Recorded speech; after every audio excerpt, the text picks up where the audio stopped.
Olá, meus amigos e minhas amigas de todo o Brasil. Nós estamos lançando esse curso aqui, um curso de contabilidade específico para a FCC. Nesse curso, faremos uma revisão teórica dos tópicos presentes aí nos concursos da área fiscal, presentes nos concursos para contadores dos tribunais regionais, eleitoral, Tribunal Regional do Trabalho, Tribunal Regional Federal, que tenha contabilidade, que seja elaborado pela FCC. Esse é o curso para você fazer para gabaritar a prova. Iremos fazer uma revisão e resolver questões focadas aí, nos editais comuns aí, nos pronunciamentos contábeis, e sendo que nós vamos resolver as questões de 2015, todas as questões de 2014 e muitas outras questões boas da FCC. Durante esse curso, resolveremos aproximadamente 300 questões, o que vai lhe dar aí uma base muito boa aí para você fazer qualquer prova de contabilidade. Ok, pessoal? Então vamos deixar de lero-lero e vamos para o quadro para a gente ver contabilidade focada aí na FCC. Certo? Então, pessoal, o que é que acontece? Olha só, a gente, como eu falei, a gente vai fazer uma abordagem aí de tudo e resolver as questões da FCC, certo? Então, o que é que acontece? Aquela parte toda inicial aí, que não tem nem sido muito mais objeto aí de questões. Mas vamos lá. O objeto da contabilidade. O objeto da contabilidade, a definição de contabilidade. Vamos lembrar aí. A definição, o conceito de contabilidade. Contabilidade é a ciência que estuda e pratica as funções de orientação, controle e registro relativos à administração econômica. O objeto da contabilidade é o que, Silvio? O objeto da contabilidade é o patrimônio, certo? O objetivo, a finalidade da contabilidade. A finalidade da contabilidade vai ser controlar esse patrimônio para fornecer informações úteis. Fornecer informações úteis aí para tomada de decisões. Beleza? A contabilidade, qual é o campo de atuação da contabilidade? O campo de atuação da contabilidade são as aziendas, certo? Aziendas. Assim entendido como entidade econômico-administrativa. O que são aziendas, Silvio? Toda vez que você tem um patrimônio e sobre aquele patrimônio você tem uma administração, aquele patrimônio está sendo administrado, aquilo passa a ser campo de aplicação, campo de atuação da contabilidade, certo? Então as aziendas são entidades econômico-administrativas. A contabilidade, ela tem duas funções, certo? Ela vai ter a função administrativa, certo? A função administrativa é controlar esse patrimônio, controlar o patrimônio. E ela também vai ter a função econômica. A função econômica da contabilidade vai ser o quê? Vai ser apurar o resultado. Certo? Então essas definições aí, de vez em quando, tem umas provas que caem aí, você pra gente lembrar, Definição, objeto, finalidade, azienda e funções. Definição é a ciência que controla, que estuda e pratica, as funções de orientação, controle e registro relativos aí à administração econômica. Beleza, De porte aí dessas informações, o que é que acontece, pessoal? A contabilidade, ela vai, para que ela forneça informações úteis para a tomada de decisão, a contabilidade ela vai, se utilizar das chamadas técnicas contábeis.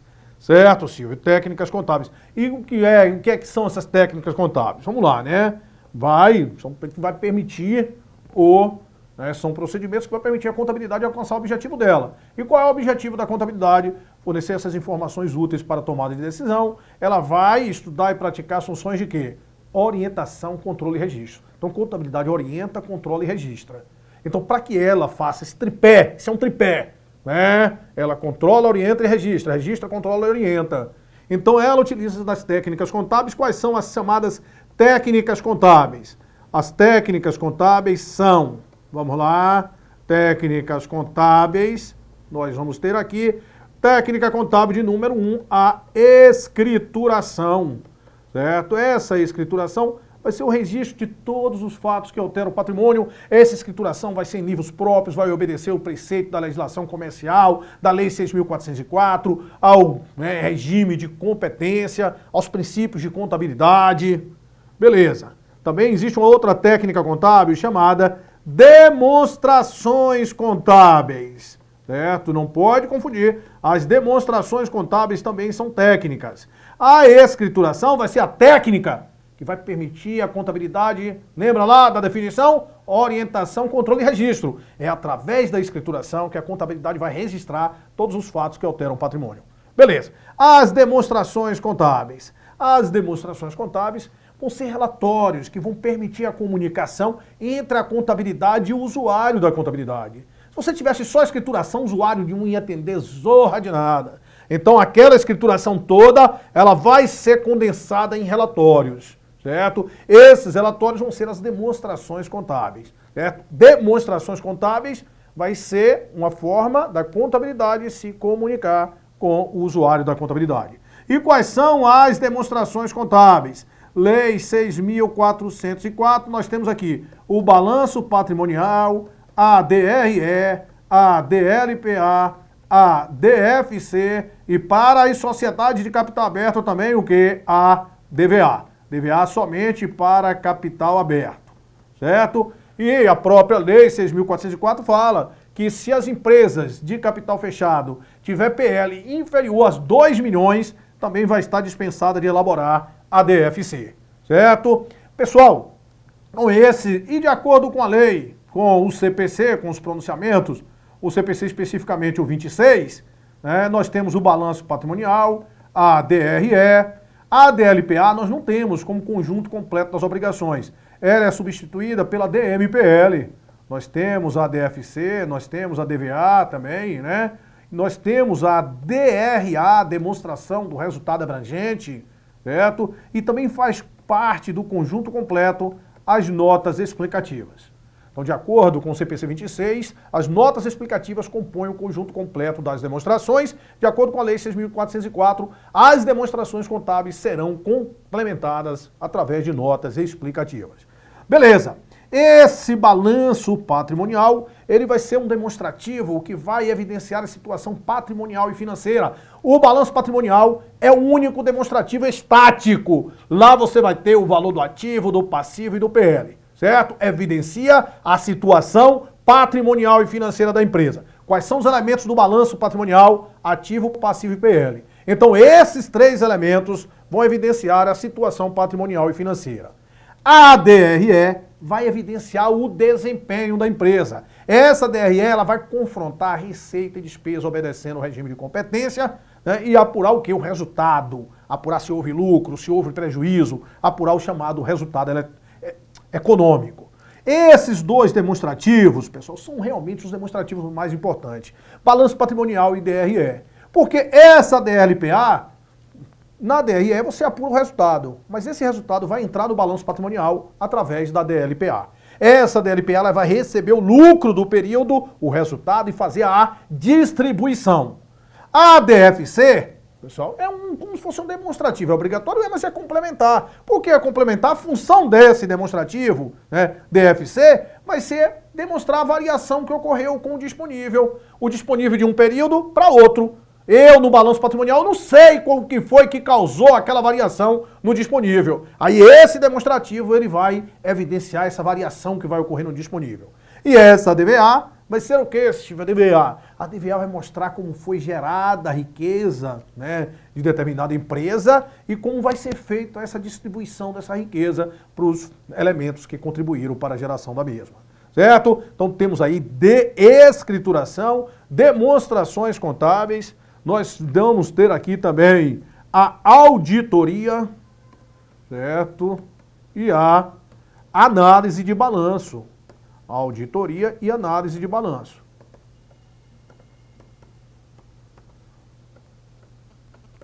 Beleza, Silvio. Então esses são os demonstrativos. Essa auditoria, a contabilidade, ela controla o patrimônio, mas ela está sujeita a um controle. Essa auditoria é uma forma de você controlar. Essa auditoria pode ser feita, né, auditoria interna dentro da própria empresa, né, tem um setor lá de auditoria, isso ela não seria um setor tão independente. Pode ser feita auditoria externa, ou seja, eu contrato a empresa e aquela empresa, né, o auditor lá daquela empresa vai, né, dar uma autenticidade, que aquelas demonstrações contábeis realmente expressam a realidade. e análise de balanço. Essa análise de balanço, análise de índices, né, vai permitir o quê? A decomposição dos elementos lá do patrimônio, a interpretação, né? Então, muitas vezes, você quer saber quanto das vendas líquidas se transforma em lucro bruto. Ele vai querer a margem bruta, certo? E isso vai ser permitido através dessa análise de balanço, certo? Uma análise de índice aí que nós vamos falar aí também, certo? Portanto, essas aí são as técnicas contábeis. Vão permitir. Então, a escrituração permite que faça o quê? O registro. As demonstrações contábeis vai permitir o quê, pessoal? Que vai ser orientação para o público externo, certo? E temos auditoria e análise de balanço. Essa auditoria e análise de balanço, além de ser técnicas contábeis, são também considerados o quê? Ramos próprios aí da contabilidade. Beleza. E os usuários? Os usuários da contabilidade, né? Nós temos usuários externos e usuários internos. Usuários externos, o governo, os investidores futuros de potencial, os fornecedores, tudo são usuários da contabilidade, certo? Agora, a gente vai estudar lá na frente, tem um pronunciamento contábil, CPC 00, que trata da estrutura conceitual básica para elaboração e apresentação das demonstrações contábeis. E nesse CPC, tem lá que as demonstrações contábeis, elas são preparadas para o usuário externo, certo? Ô Silvio, mas preparado para o usuário externo? É. Porque o usuário interno, ele tem aquelas informações lá dentro. Ele tem outras informações. E o usuário externo, não. E, nesse próprio pronunciamento, diz que os usuários primários são os investidores, certo? Os credores por empréstimo e outros credores. Ou seja, são realmente quem financia a empresa. Então, essas demonstrações contábeis vão ser preparadas para esse usuário externo, certo? E não existe ordem lá neles, porque os usuários externos, esses usuários primários, são quem financia realmente. Os investidores, capital próprio, os credores por empréstimo e outros credores, capital de terceiros, certo? Beleza, então nós temos aí as demonstrações contábeis, e eu te falei que as demonstrações contábeis mais importantes vão ser quais? O balanço patrimonial e a demonstração do resultado do exercício. Aí, só falando aqui do balanço patrimonial, o balanço patrimonial, conforme eu te disse, é o único demonstrativo que estático, certo? Então vamos ver algumas coisas aqui, fazer uma revisão aqui do balanço patrimonial. Aqui desse lado nós temos o ativo, do outro lado nós vamos ter o passivo. E esse passivo tem uma parte dele que vai ser o passivo que é realmente exigível e tem outra parte que vai ser quem? O PL. Certo? Então, de acordo com a Lei 6.404, o PL, ele compõe um grupo do passivo, certo? Ele compõe aí o grupo do passivo, Lei 6.404. Então, aqui, nesse lado aqui, nós temos o quê? Nós temos as origens de recurso. Aqui no lado esquerdo, nós temos as aplicações de recurso, certo? Beleza. Então, vamos ver, né? O ativo aqui, ele é composto de quê, Silvio? Ele é composto de bens mais direitos. O passivo exigível ele ainda tem uma divisão, ele vai dividir em passivo circulante e passivo não circulante. Esse passivo exigível também ele é chamado de capital de terceiros. O PL é chamado de capital próprio. É por isso que a origem de recursos é formada de capital de terceiros e de capital próprio. Beleza. Então, esse ativo, que é conjunto de bens ou direitos, ali nós temos o passivo exigível, que de fato é o passivo real, são as obrigações da empresa, e o PL, que o PL é a diferença entre esse ativo e passivo exigível, certo? Só que isso é a lei, porque a lei ela separa origens e aplicações. Então a origem toda de capital lá é o passivo. Então tem capital próprio e capital de terceiros. Agora você vai ver que as normas internacionais, ela separa. A definição de passivo é exigível, é uma dívida presente da empresa. E de PL não, é o interesse residual dos ativos da empresa depois de deduzido todos os passivos. Então, de acordo com norma internacional, você tem um PL, o PL com uma coisa separada aí do passivo. Mas como a lei usou para separar isso aqui de ativo e passivo a coisa de origens e aplicações, então no lado esquerdo nós temos as aplicações, que é o ativo, e no lado direito nós temos a origem, o passivo. Então o passivo é composto de uma parte que é exigível, que é esse passivo circulante e não circulante, e outra parte que não é exigível, que é o PL, certo? Beleza. Aí nós podemos ter algumas situações patrimoniais, dependendo disso aí, do ativo ser maior do que o passivo, ser igual ao passivo. Nós podemos ter uma situação de ativo, né, maior do que passivo, ou seja, bens e direitos maiores que as obrigações. Isso vai implicar um PL maior que zero, um PL positivo, uma situação que superavitária. O ativo também, ele pode ser igual ao passivo. Logo, o PL vai ser igual a zero, situação nula, situação equilibrada. E nós temos também o ativo, ele pode ser menor do que o passivo. Quando eu estou falando ativo menor do que o passivo, entenda passivo exigível, logo o PL vai ser menor do que zero. E nessa situação de ativo menor que passivo, ou seja, o passivo é maior do que o ativo, você vendendo o passivo não dá para pagar o ativo, essa situação aqui nós recebe um nome especial, que é a situação de passivo a descoberto. Por que passivo a descoberto, Silvio? Olha só aqui, você tem um ativo de 100 e tem um passivo de 120, certo? Ativo e aqui o passivo exigível. Quer dizer, se você vender todo o seu ativo, vai dar para pagar uma parte do passivo. E essa outra parte, ela não tem cobertura do ativo. Por isso que é dito passivo a descoberto. Certo? Beleza. E aí nós temos nessa situação, né, melhor que tem, é o ativo maior do que o passivo, né? Ativo menor que passivo é a situação de passivo a descoberto. Beleza. Então, o ativo, ele pode ter qualquer valor maior ou igual a zero. O ativo pode ser. Né? O ativo pode ser igual a zero? Pode. Tudo, a dívida vai ser o PL é um PL negativo. O passivo também, ele pode ser maior ou igual a zero, né? Não pode ser negativo. E o PL, ele pode ser maior, ele pode ser igual e ele pode ser menor que zero, certo? O PL pode assumir qualquer valor. O que o PL jamais vai poder, como o PL é igual a ativo menos passivo, o maior valor que o PL assume é quando o passivo é zero. Quando o passivo for zero, ó, se passivo for igual a zero, isso implica que o PL vai ser igual a quem? O PL é igual a ativo, certo? Agora, se o passivo for maior do que zero, isso implica que o PL, né, vai ser menor do que o ativo. Então, os dois valores que o PL pode assumir é isso, porque o passivo ele não pode ser menor que zero. Se o passivo for igual a zero, o PL é igual a ativo. Se o passivo for maior que zero, o PL é menor que o ativo. O PL pode ser menor que zero? Não, nunca. Ah, certo. Então significa, Silvio, que o PL não pode ser, né, maior do que o ativo. O PL tem que ser sempre menor ou igual ao ativo, certo?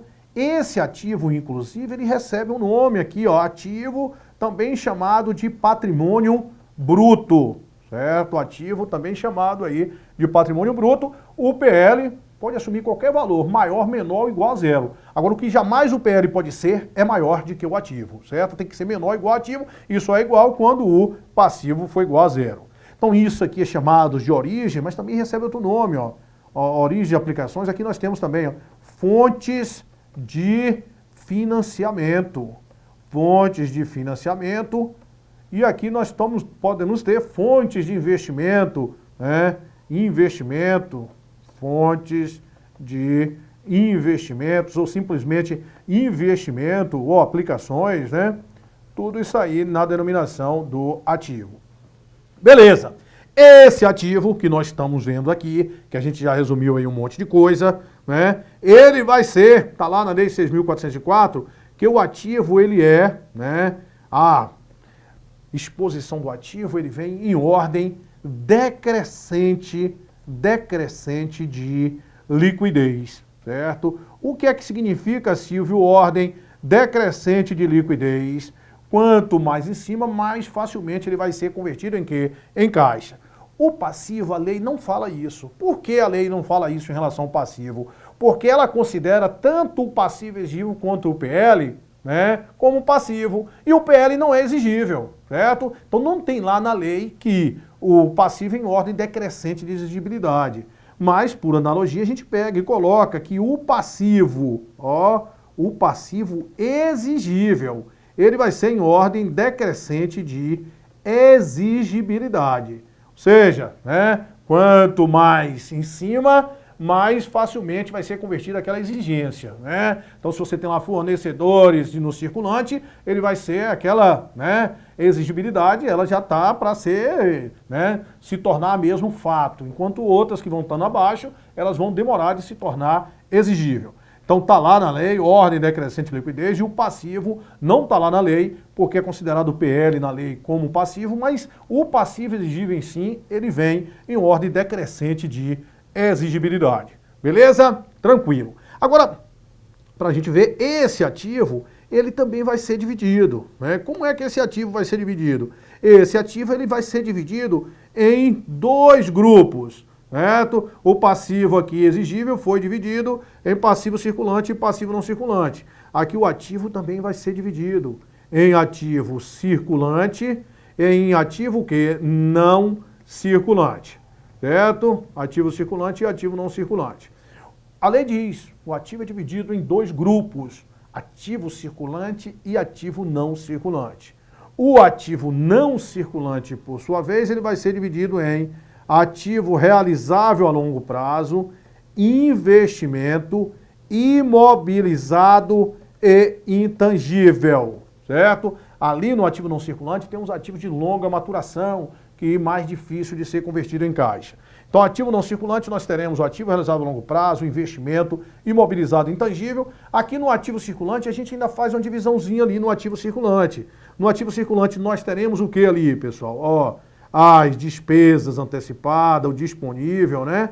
Disponível, né? Os direitos realizáveis até o término do exercício subsequente, ou seja, realizáveis no exercício subsequente. Porque você está elaborando esse demonstrativo em 31/12. Então, tudo que vai ser no ano seguinte vai estar ali. Direitos realizáveis até o término do exercício subsequente e, que mais? As despesas antecipadas, certo? Vai estar ali também no ativo. Despesas antecipadas, ativo circulante.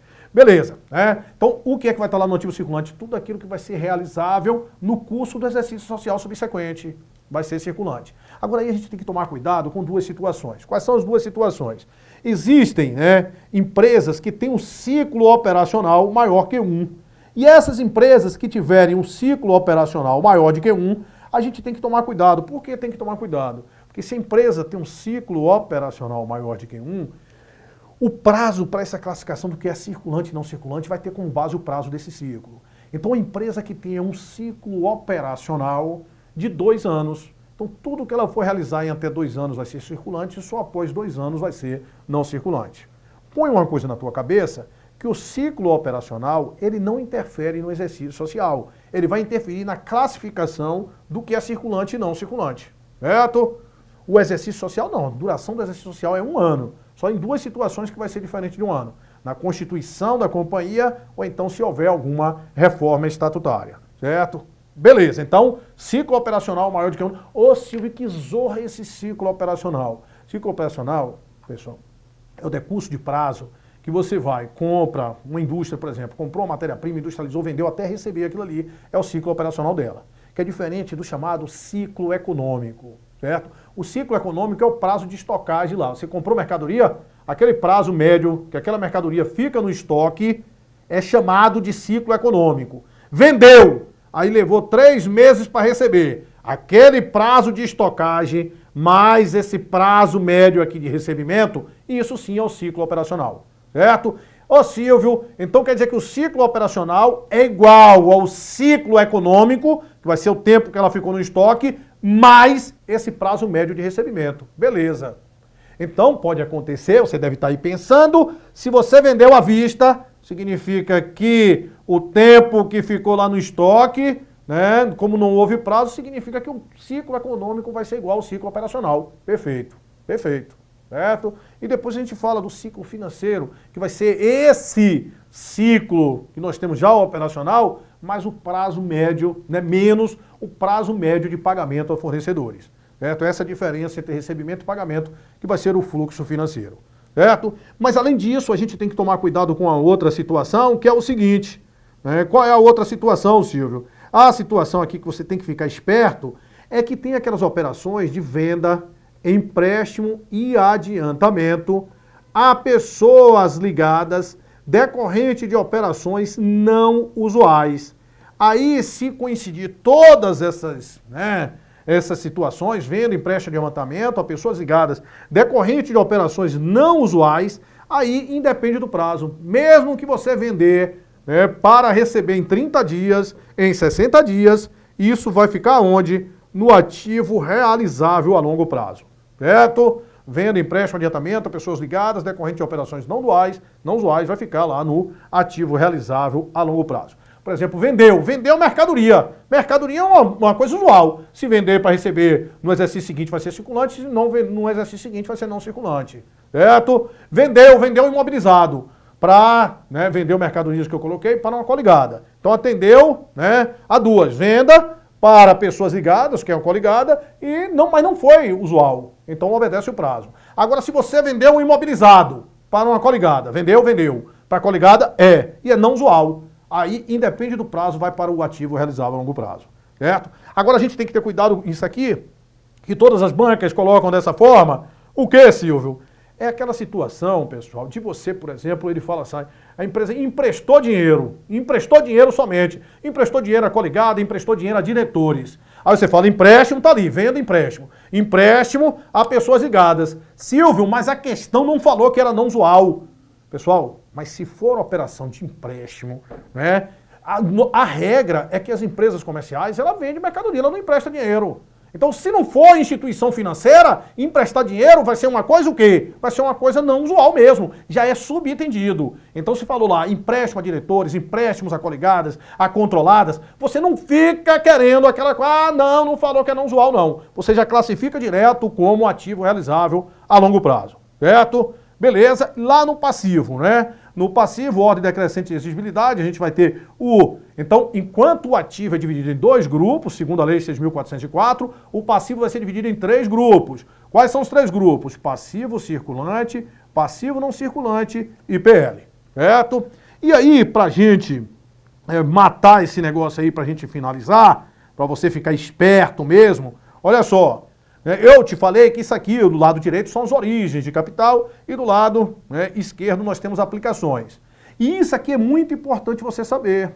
O que, Silvio? O que é origem? O que é origem? O que é que origina recurso? Origina recurso em relação a contas patrimoniais é quando o passivo aumenta, quando o PL aumenta, quando o ativo diminui.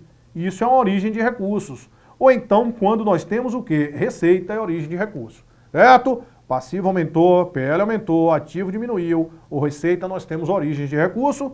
Aplicações. Aplicações é justamente o contrário. Como é que nós vamos ter aplicações? Quando o passivo diminuir, quando o PL diminuir, quando o ativo aumentar e quando tiverem o quê? Despesas, aí nós teremos as aplicações. Certo? Importantíssimo isso aqui em relação à contabilidade. Isso é a base de tudo se você entender esse negócio aqui, certo? Origem de recurso, claro, se o passivo aumentou, você entrou dinheiro, tomou de empréstimo, o PL aumentou, né? Houve integralização de capital do sócio, o ativo diminuiu, você vendeu alguma coisa, receita, tudo isso aí são origens. E as aplicações nós temos aqui, né? Quais são as aplicações? O passivo diminuiu, o PL diminuiu, o ativo aumentou, ou então, né, despesa. Todos isso aqui são aplicações. Chamar atenção aí porque isso vai ser a base de tudo aí na contabilidade, certo? E isso, né, vai ter o corolário das partidas dobradas, vai ser justamente isso, que a origem tem que ser igual à aplicação, tem que haver na contabilidade esse equilíbrio, origem igual a aplicações. Beleza, pessoal? Então aqui a gente fez uma revisão toda dessa parte inicial e aí no próximo bloco a gente já começa quente e forte resolvendo questões, ok? Até já!